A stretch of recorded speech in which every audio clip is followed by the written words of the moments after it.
सबसे पहले आदि देव महादेव के चरणों में प्रणाम करतनी, माँ जगदम्बा के चरणों में प्रणाम करतनी, समस्त देवी देवताओं के चरणों में प्रणाम करतनी, तीन सूत्र बताने वाले हरेंद्र भाई के चरणों में प्रणाम करतनी, नीलम दीदी के चरणों में प्रणाम करतनी, जितना हमारे भाई बहन बाड़े यूट्यूब चैनल में भाई बहन दीदी बाड़ी सभी के चरणों में प्रणाम करतनी।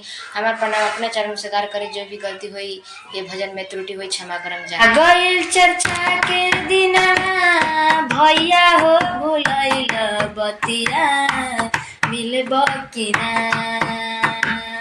आ गइल चर्चा के दिना पापा हो भुलैल बतिया मिलब कि ना।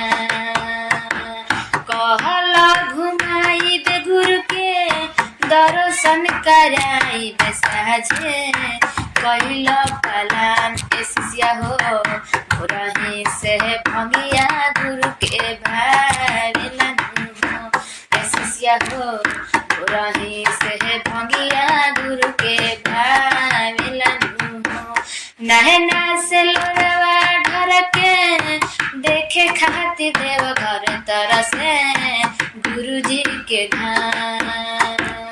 नहना से लोरवा ढर के देखे खातिर देव घर तरसे गुरु जी के धाम। करी जोड़ी बिनती तुम आरती उतारी किन दी पूजा के समान। करी जोड़ी बिनती तुम आरती उतारी किन दी पूजा के समान। ऐसिया हो राही से भंगिया गुरु के भावेलन ऐसिया हो राही से भंगिया गुरु के भावेलन मानवा हो जाई को सुना शिष्या भैया पुरिया रमान।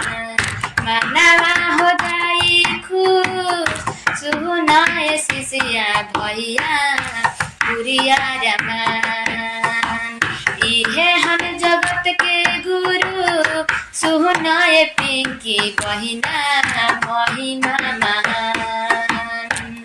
इहे हम जगत के गुरु सुनाए गुरु भैया महिमा महान। ऐसिया हो रही से भंगिया गुरु के भावेलन ऐसिया हो रही से भंगिया गुरु के भावेलन।